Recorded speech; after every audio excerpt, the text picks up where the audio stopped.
কথা বলবো দেশ গার্মেন্টস। আমি ইন্টি দিয়েছিলাম 140 টাকা,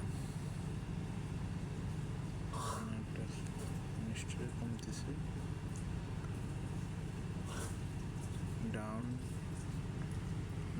ফলো করতেছে দেশ গার্মেন্টস। আমি দেখি 100 এই ক্যান্টেনার্স পর্যন্ত আমি ফলো করবো, 130 টাকা পর্যন্ত, এরপর আমি সেল করে দেব। এই রেস্টুরেন্ট ব্যাক করলে, এই সাপোর্টটা ব্যাক করলে আমি সেল করে দেবো। অনেক নিচ থেকে গেছিল ওটা।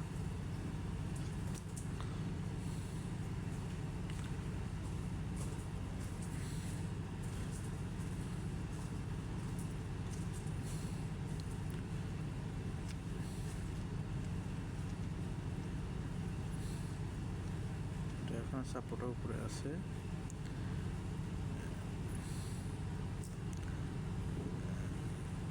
একশো 31-32 টাকা পর্যন্ত দেখি। RSI 61 আছে, 61 RSI। EPS একটু বাড়ছে গেছে আগের বছর অনুযায়ী। ইভিনিং স্টে ভালো না, নিলাম, দেখলাম একটু কী করা যায়। এরপর একটা শেয়ার দেখতেছি,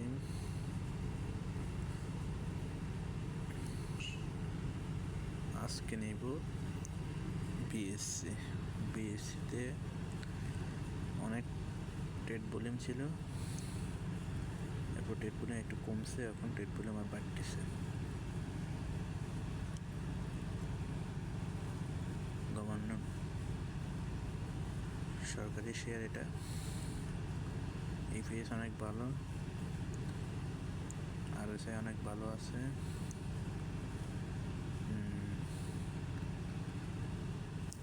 117 টাকা পর্যন্ত 117 টাকা 30 পয়সা পর্যন্ত আসছে। এই ভলিউমটা আস্তে আস্তে বাড়ছে, এরপর কমছে, আবার বাড়ছে, আবার কমছে, এখন আবার বাড়ছে। আর আছে 57 এটা ফলো করা যায়। ইন্স্যুরেন্স একটা 3টা শেয়ার ফলো করতেছি। একটা হচ্ছে বাংলা জেনারেল ইন্স্যুরেন্স,